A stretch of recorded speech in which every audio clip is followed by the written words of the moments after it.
It's been a while since I've actually got on to YouTube to put a video on here, but I wanted to give an update on um, what's been going on in my life since the last video I put up.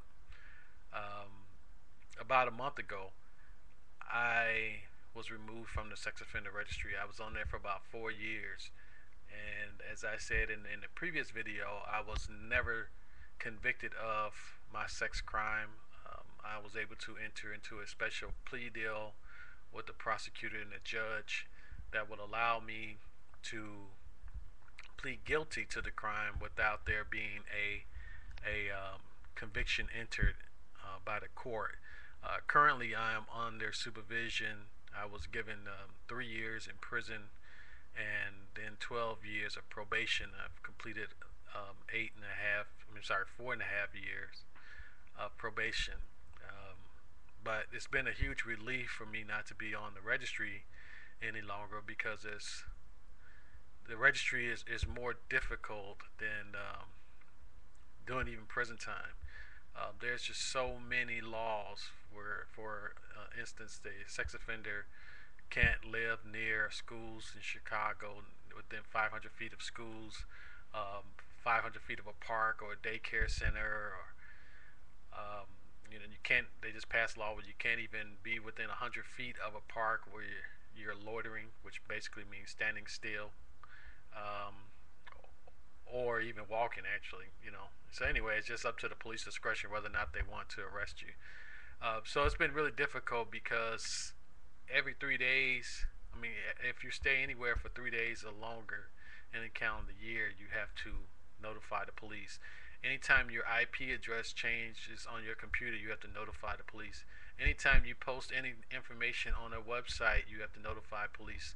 I could not use Facebook, MySpace, Black Planet, any of the social networking sites like LinkedIn or Twitter because a law that was passed nearly 2 years ago prohibited anyone on probation or parole that's classified as a or that's been convicted as a child sex offender um, can't utilize those networking tools in order to build social networks or find employment. So it's been difficult. I am involved with a group called Illinois Voices for Reform, and we have been successful in reaching out to other registered sex offenders as well as therapists and legislators in trying to get some of these laws reformed so that people are able to identify the most dangerous sex offenders, the true predators, and not have the 24,000 that are on the Illinois registry now because most of them aren't a threat to children. So I am currently not working. I've gotten very discouraged having to go on interviews and disclose to the recruiter who may be a supervisor in that department that I am a sex offender, and it's not something that you want to go into work every day looking that person in the eyes, knowing that that person knows. And if someone has such a dark secret like that, it's very likely that the recruiter is going to tell others in the company about my dark secret. So I've been discouraged about that and just starting therapy to try to reassimilate into society, which is very extremely difficult for a sex offender to do because people, see us as monsters.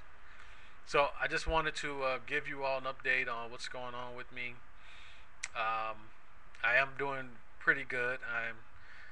There's a lot of pressure off of me. I can go move and live where I want to live now without there being concern about parks and schools and that sort of thing.